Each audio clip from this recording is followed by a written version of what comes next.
Welcome to the humanities with Abhishek Mishra channel students. और आज हम अपनी geography class 12th Indian people and economy का चैप्टर नंबर 1 की सीरीज जो हम कर रहे थे उस सीरीज में हम क्लास 3 करने के लिए जा रहे हैं। और आज हम इसमें टॉपिक समझेंगे कि what is meant by population growth. हालांकि मैंने प्रीवियस जो क्लासेस हैं उसमें मैंने ये डेफिनेशन बता दिया था, इसके एग्जैक्ट मीनिंग बता दिया था, तो आप वहाँ पे भी उसको चेक कर सकते हैं। सो मैं एक बार पढ़ देता हूँ कि population growth refers to the change in the number of people living in a particular area between 2 point of a time. तो 2 point of a time means है कि 2001 से लेके 2011 के बीच में अगर मैं पर्टिकुलर एरिया की बात करूं तो दिल्ली की ले लेता हूं। सो दिल्ली में change in the number of people क्या हुआ है 2 पॉइंट ऑफ टाइम, मतलब 2001 से लेके 2011 के बीच में। So that is the definition of the population growth. और पॉपुलेशन ग्रोथ को हम ऑलवेज एक्सप्रेस करते हैं इन terms of percentage. For example अगर 2001 में पॉपुलेशन दिल्ली की 100 थी, अब 2011 में 200 हो गए, तो कितने परसेंट पॉपुलेशन इंक्रीज हो गए? तो 100%। सो जब भी हम पॉपुलेशन ग्रोथ को एक्सप्रेस करेंगे तो परसेंटेज में ये एमसीक्यू के लिए आ सकता है। बाय द वे इतना इंपॉर्टेंट नहीं है, but yes for definition for MCQ purpose it is a very important. So population growth has two components. किसी भी जगह की population जो growth होती है, population में जो increment होता है, जो बढ़ती है population, उसमें two components और we can say that two factors are very important. First is a natural increase or induced growth. So what is the meaning of the natural increase? If the population increase naturally at any place, किसी जगह पर population जो है naturally increase करती है। Naturally increase, what is meant by the naturally increase?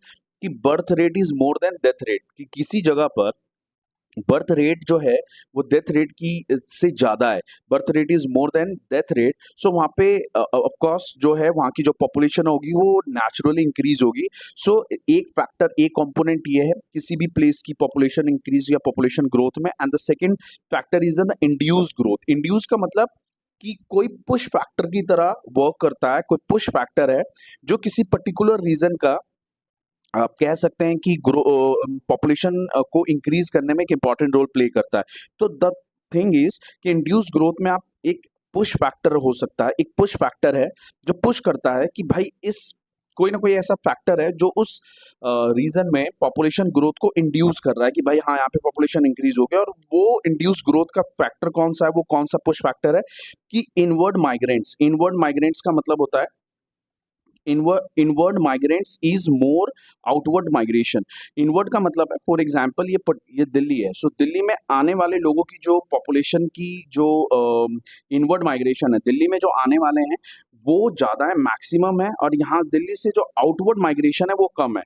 So over the period of time what will happen कि यहाँ पे दिल्ली की पॉपुलेशन क्या हो जाएगी? इंक्रीज हो जाएगी। सो द थिंग इज कि अगर मैं मुंबई की बात करूं तो मुंबई में भी हम ले सकते हैं कि मुंबई में जो इनवर्ड माइग्रेशन है, अगर वो ज्यादा है, लोग मुंबई में ज्यादा आएंगे और मुंबई से कम बाहर जाएंगे। So over the period of time population क्या हो जाएगी? इंक्रीज हो जाएगी। इसे बोलते हैं induced growth. So two components plays a very important role in terms of population growth. One is natural increase और natural growth of the population and the induced growth. So यहाँ पे स्टेटमेंट में हम कन्वर्ट कर लेंगे। So statement will be कि natural increase refers to the changes caused by birth and death in any area. So basically वही है, simple है कि B R if birth rate is more than death rate, so that will lead to the natural increase in the population in any particular area. And the second is induced growth. What is meant by induced growth? Induced growth is expressed by the changes, changes किसकी वजह से? caused by, ये changes किसकी वजह से होता है? inward, incoming and outward activity of people in area. So same statement है। अगर हैदराबाद में इनवर्ड लोग ज्यादा आएंगे और कम जाएंगे। फॉर एग्जाम्पल डेली 100 लोग इस रीजन में आ रहे हैं, हैदराबाद में आ रहे हैं, और 10 सिर्फ 10 पीपल आउटवर्ड माइग्रेट कर रहे हैं। तो over the period of time Hyderabad की पॉपुलेशन क्या हो जाएगी? इंक्रीज हो जाएगी, और ये इंड्यूस ग्रोथ है। So basically what I am trying to say कि ये इंपॉर्टेंट है। और ये क्वेश्चन अगर आना भी होगा सो 3 मार्क्स में मैक्सिमम आएगा, 3 मार्क्स में, इससे ज्यादा नहीं आएगा। इसको किसी क्वेश्चन के साथ अटैच करके, किसी और टॉपिक के साथ अटैच करके 5 मार्क्स में आ सकता है। बाय द वे इतना आपने समझ लिया, that is more than enough. Okay, so the next topic is very very important, और ये 100% आपके एग्जामिनेशन में, चाहे वो फर्स्ट टाइम का हो, प्री बोर्ड का हो, या चाहे बोर्ड का एग्जामिनेशन हो, ये 100% 5 मार्क्स में ये पूरा क्वेश्चन आएगा।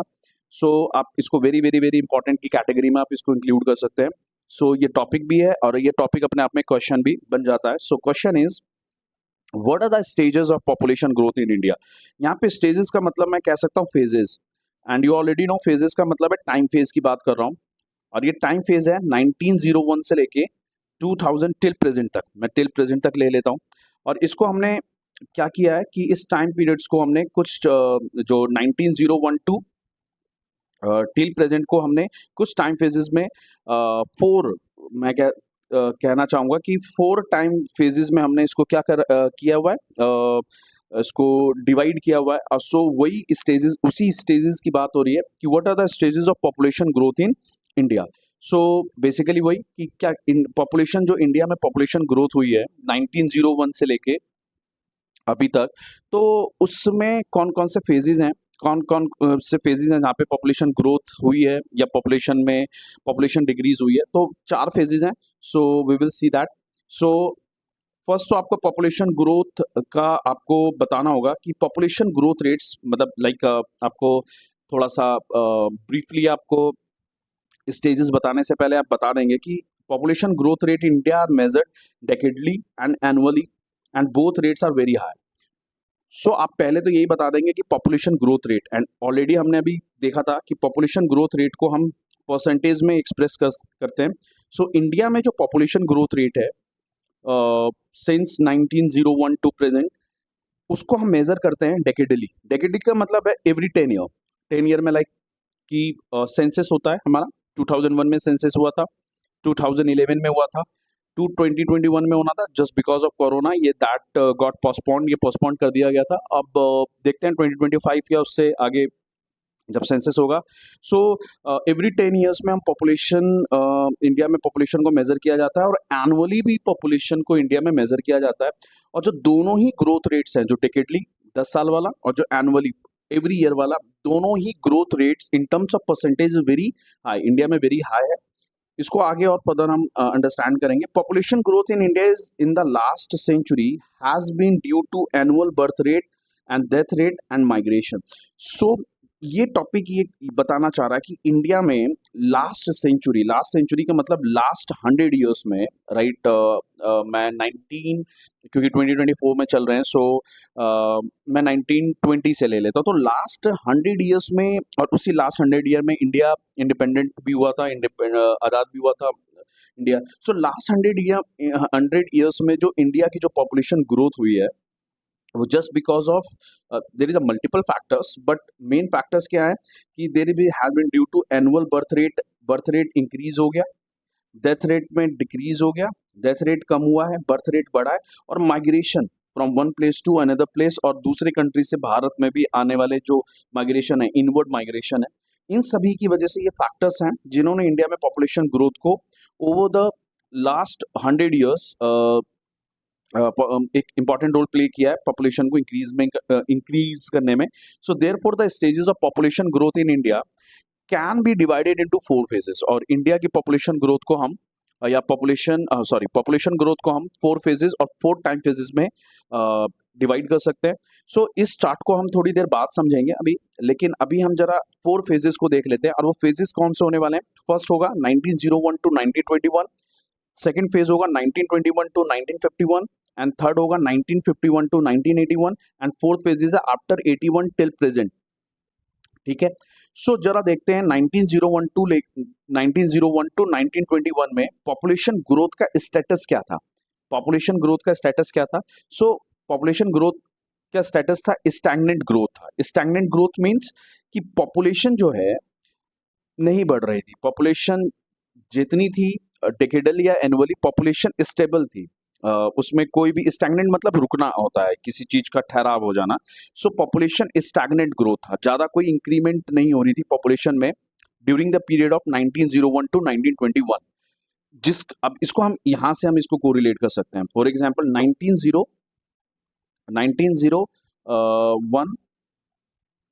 1901 से लेके देखते हैं, ये रहा 1901 का ये टाइम पीरियड है। 1901 से लेके 1921 के बीच में स्टैग्नेंट पॉपुलेशन ग्रोथ। आप देख रहे हैं 1901 ये यहाँ पे, तो यहाँ से डाटा शुरू होता है प्लस 5%, फिर माइनस हो गया। सो आप देख रहे हैं ओवरऑल क्या है कि स्टैग्नेंट है और +5% कुछ खास ज़्यादा इम्पैक्ट नहीं है, क्योंकि अगले ही 1901 में डाटा स्टार्ट ही हुआ था, 1911 में +5 हुआ और 19 में वो माइनस में चला गया। सो इक्वली क्या हो गया, वो पॉपुलेशन जितना बढ़ा वो उतना फिर कम हो गया। तो स्टैग्नेंट पॉपुलेशन है यहाँ पे, पॉपुलेशन में कोई भी ज़्यादा इंक्रीमेंट नहीं होता है बिटवीन 1901 टू 1921, इसलिए इस फेज को हम स्टैग्नेंट पॉपुलेशन ग्रोथ भी कहते हैं। Students remember the point, 5 marks में फुल क्वेश्चन तो आ सकता है कि describe the 4 stages of population growth in India, but separately her phases के बारे में भी सेपरेटली पूछा जा सकता है इन 3 मार्क्स, और हो सकता है 2 फेजेस के बारे में कनेक्ट करके 5 मार्क्स में पूछ ले कि describe the first phase and the second phase of the population growth in India, their causes. So ऐसा पूछा जा सकता है क्वेश्चन, तो आपको सारी चीजों के लिए प्रिपेयर रहना होगा। सो 1901 से लेकर 1921 में जो पॉपुलेशन ग्रोथ स्टैग्नेंट थी, दैट मीन्स पॉपुलेशन ग्रोथ नहीं हो रही थी, जितने थे उतने ही लोग बने हुए थे। रीजन क्या था इसका? आप इस फ्लो चार्ट में या इस चार्ट में देख सकते हैं कि इसका एक बड़ा रीजन था poor medical facilities, illiteracy. Poor medical facilities थी, बीमार हो जाते थे लोगों को वक्त पे दवाई और मेडिसिन और वक्त पे केयर नहीं मिलता था, और दैट्स व्हाई दे डाई, तो वो मर जाते थे। वो इलिटरेसी भी बहुत ज़्यादा थी, लोगों को अपने हेल्थ और इलिटरेसी की वजह से उनके पास अच्छी जॉब और अच्छे हेल्थ फैसिलिटीज़ नहीं थे। Inefficient distribution of basic necessity like foods, nutrition foods. तो बेसिक जो ह्यूमन लाइफ को सस्टेन करने के लिए बेसिक नेसेसिटी चाहिए थी, क्योंकि उस समय अवेलेबल नहीं थी, और इस समय ब्रिटिश टाइम पीरियड भी था, तो ब्रिटिश टाइम पीरियड में वैसे भी ब्रिटिशों को इंडियन से ज़्यादा कुछ खास लगाव नहीं था कि वो कैसे रह रहे थे। तो that was the reason, that was the causes for stagnant growth of the Indian population during the period of 1901 to 1921। ठीक है, फिर उसके बाद जो सेकंड फेज है 1921 टू 1951, इसमें हम देखते हैं स्टेडी ग्रोथ का फेज है। स्टेडी ग्रोथ का मतलब यहाँ पे ग्रोथ अब पिकअप करती है धीरे धीरे, ग्रोथ में अब क्या होता है, इंक्रीमेंट स्टार्ट हो जाता है। अब आप देखेंगे, आप इस चार्ट के थ्रू देख सकते हैं कि ये जो ब्लैक में ये दिख रहा है, ये 1921 से लेकर 1951 तक का है। इसमें देखेंगे कि 1921 में जहां पॉपुलेशन 11 मतलब 1901 में +5% माइनस हो गया था। अब आप देखते हैं 1921 से जैसे ही ये 1921 से जैसे ही हम 1921 से जैसे ही 1931 में आते हैं, पॉपुलेशन 11% के हिसाब से इंक्रीज हो जाती है। फिर उसके बाद आप देख सकते हैं कि 1931 से लेकर 1941 में 14%, फिर 1941 से लेकर 1951 में कितने परसेंट हो गया, 11, तो 3% इंक्रीज हो गया इसमें। फिर उसके बाद 1% माइनस ही हो गया, लेकिन हाँ मतलब इंक्रीज, मतलब आप देख रहे हैं कि 11, 14, 13 नियर अबाउट है, लेकिन स्टेडी ग्रोथ, अब ग्रोथ होना स्टार्ट हो जाता है। उसका एक बड़ा रीजन क्या है, क्योंकि उसका एक बड़ा रीजन ये है कि जो लास्ट फेजेस, जो लास्ट 20 ईयर्स ऑफ कॉलोनिज्म था इंडिया में, जो मैं 1920 के बाद से कह सकता हूँ, 1920 से लेकर 1947 तक जो लास्ट फेज था कॉलोनिज्म का इंडिया में, उसमें इंडियंस की जो पॉलिटिकल जो रोल था वो इम्प्रूव हो गया था, और इंडियंस के डिमांड्स को अब ब्रिटिशों को अल्टीमेटली फुलफिल करना पड़ रहा था। तो कुछ इम्प्रूवमेंट्स हुए थे, इम्प्रूवमेंट्स लाइक कि हेल्थ और सैनिटेशन में कुछ इम्प्रूवमेंट्स हुए थे, क्योंकि गांधी एरा भी था, गांधी टाइम पे Gandhi had a very important role during the last 20 और 25 ईयर्स ड्यूरिंग इंडिपेंडेंस मूवमेंट। तो इस वजह से क्या था कि ब्रिटिशर्स ने अब थोड़ा सा हेल्थ और सैनिटेशन इम्प्रूवमेंट किया था, ट्रांसपोर्टेशन एंड कम्युनिकेशन फैसिलिटी भी गॉट इम्प्रूव्ड हुआ था उस समय। So that played a very little role to in the steady growth of the population of India. So इस एक causes ये था कि 1921 से थोड़ा सा steady growth हुआ, लेकिन 1951 से लेकर 1981 के बीच में population का explosion हुआ। एक्सप्लोजन का मतलब है कि पॉपुलेशन अचानक बूम करता है, बहुत तेजी से परसेंटेज जो ग्रोथ है पॉपुलेशन की वो बहुत रैपिडली बढ़ता है। आप इस फ्लो चार्ट में देख सकते हैं 1951 से लेकर 81 के बीच में 13, 21%, 24, 20, मतलब परसेंटेज देख रहे हैं एवरी 10 ईयर्स 21। फॉर एग्जांपल 1951 में 100 पीपल्स थे, तो 1961 में 121 हो गया, फिर 121 से 24% और इंक्रीज हो गया, तो पॉपुलेशन बिल्कुल एक्सप्लोड करता है, अच्छे अचानक से बढ़ जाता है। पॉपुलेशन एक्सप्लोजन का थर्ड फेज है, और पॉपुलेशन एक्सप्लोजन का मतलब यहाँ पे क्या रीजन था, क्या कॉज थे पॉपुलेशन एक्सप्लोजन के? तो first we got the independence, हम आजाद हो गए थे, भारत आजाद हो गया था। भारत आजाद हो गया तो इंडियन गवर्नमेंट ने डेवलपमेंटल एक्टिविटीज स्टार्ट कर दिया, लोगों के हेल्थ, एजुकेशन, उनके उनके जॉब को लेकर। सो इंडस्ट्रीज इस्टेब्लिश होने लगे, तो बहुत सारे डेवलपमेंट प्रोजेक्ट स्टार्ट हो गए, डेवलपमेंटल स्कीम्स पुअर्स के लिए स्टार्ट हो गई, जिसकी वजह से इकोनॉमी में इम्प्रूवमेंट हुआ और जो पुअर्स की लाइफ थे, स्टैंडर्ड ऑफ लिविंग, उसमें भी इम्प्रूवमेंट हुआ, हेल्थ और एजुकेशन फैसिलिटीज इंप्रूव हुई, जिसकी वजह से क्या हुआ, इस टाइम पीरियड में बर्थ रेट तो हाई था, लेकिन डेथ रेट में कमी आ गई, डेथ रेट कम हो गया, बर्थ रेट बढ़ गया। बर्थ रेट एज यूजुअल हमेशा ही बढ़ा हुआ था, बर्थ रेट स्टैग्नेंट क्यों था, मैं आपको यहाँ पे थोड़ा सा और इलैबोरेटली बता दूं। स्टैग्नेंट ग्रोथ ये था, मतलब जितने लोग बर्थ ले रहे थे अप्रोक्सली उतने लोग मर भी रहे थे, तो स्टैग्नेंट ग्रोथ था। स्टेडी क्या हुआ कि यहाँ पे बर्थ रेट जो है ना थोड़ा सा इंप्रूव हुआ, death rate in terms of birth rate. For example कि 100 लोग पैदा हो रहे थे, 100 बच्चे पैदा हो रहे थे, तो अब अप्रोक्सली क्या था कि 50 मरने लगे और 50 बच रहे थे, तो डेथ रेट वो हो गया। एक्सप्लोजन क्या हुआ कि अब 100 पैदा हो रहे हैं और सिर्फ 20 ही मर रहे हैं, तो 80 का पॉपुलेशन बढ़ रहे हैं। सो पॉपुलेशन एक्सप्लोजन इन टर्म्स का मतलब है कि बर्थ रेट बहुत ज्यादा हो गया, डेथ रेट कम हो गया। डेथ रेट कम होने का एक बड़ा ही रीजन था कि हेल्थ और एजुकेशन फैसिलिटीज बढ़ गई, पुअर्स के लिए वेलफेयर स्कीम्स गवर्नमेंट ने इंट्रोड्यूस किए। So all because of that during 1951 to between 1951 to 1981 population explode करता है इंडिया में। ये थर्ड फेज, और कभी कभार आपसे ना थर्ड फेज और थर्ड स्टेज के बारे में सेपरेट क्वेश्चन पूछा जा सकता है कि क्या रीजंस थे। इसको मैंने स्टेटमेंट में कन्वर्ट किया, हम आगे देखते हैं। और after 1981 till present period of declining growth. So basically क्या हुआ, 1981 से लेकर हम देख सकते हैं 1981 से लेकर 2011 तक पॉपुलेशन ग्रोथ तो बहुत हाई है, लेकिन डिक्लाइन है 23%, 21, 17 अभी तक का डाटा बना नहीं है। सो पॉपुलेशन ग्रोथ तो अभी भी हाई है। आप ध्यान से देखेंगे कि 23%, 21%, 17% बहुत हाई है, बट धीरे धीरे क्या हो रहा है, ये डिक्लाइन हो रहा है। आप यहाँ पे देखेंगे, देखिए इंक्रीज हो रहा था, यहाँ पे इंक्रीज हुआ 11, 14, 13, 21, 24, लेकिन यहाँ पे क्या है 23, 21, 17 डिक्रीज हो रहा है। तो population growth remain high but start declining after 1981। So why की अब पॉपुलेशन ग्रोथ डिक्लाइन होने लगा, उसका एक बड़ा रीजन था increase in the mean age at marriage, both man and women, खासकर विमेन। तो दोनों की जो मीन एज ऑफ मैरिज थी, दोनों में इम्प्रूवमेंट हुआ। लाइक विमेन को अब 18 प्लस विमेन ही शादी कर सकती थी। तो जब प्लस विमेन क्या हुआ कि अब वो पढ़ने भी लगी, एजुकेशन में उनका रोल हो गया, तो अब शादी की जो मैरिज की जो एज थी वो धीरे धीरे लेट होने लगी, तो पॉपुलेशन धीरे धीरे डिक्रीज होने लगा, डिक्लाइन स्टार्ट हो गया। सो इसको स्टेटमेंट में कैसे कन्वर्ट किया गया, सो स्टेटमेंट आप देख सकते हैं, the phase of 1901 to 1921 1901 to 1921 is called the stagnant phase of population growth of India because the growth rate during this period was very low. So stagnant growth कहते हैं, क्यों कहते हैं, क्योंकि इस समय growth rate of population जो था very low. This was the negative growth. There was the negative growth between 1911 to 1921. और आपने अपने फ्लो चार्ट में अभी यहाँ पे देखा ही है कि 1911 से लेके नेगेटिव ग्रोथ हो गया था, ठीक है। सो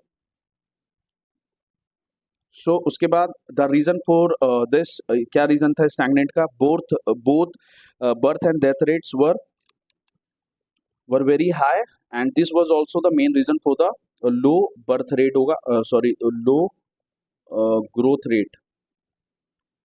लो ग्रोथ रेट ऑफ पॉपुलेशन होगा। उसके बाद health and medical service were of poor quality, most of the people were illiterate and lack of food and other basic facilities, that was the reason for the stagnant population growth.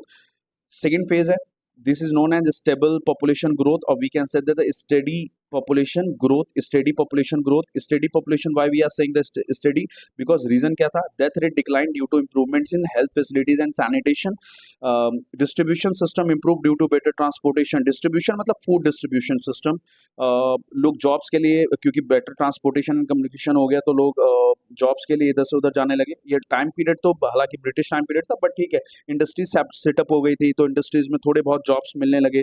So distribution system थोड़ा सा improve हुआ because of transportation and communication system, तो the life of the living standard of the people also improved for little, ज़्यादा नहीं, थोड़ा ही।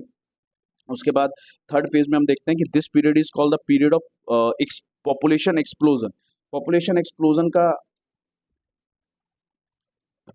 This period is also called the period of population explosion population explosion क्यों कह रहे हैं इसको हम?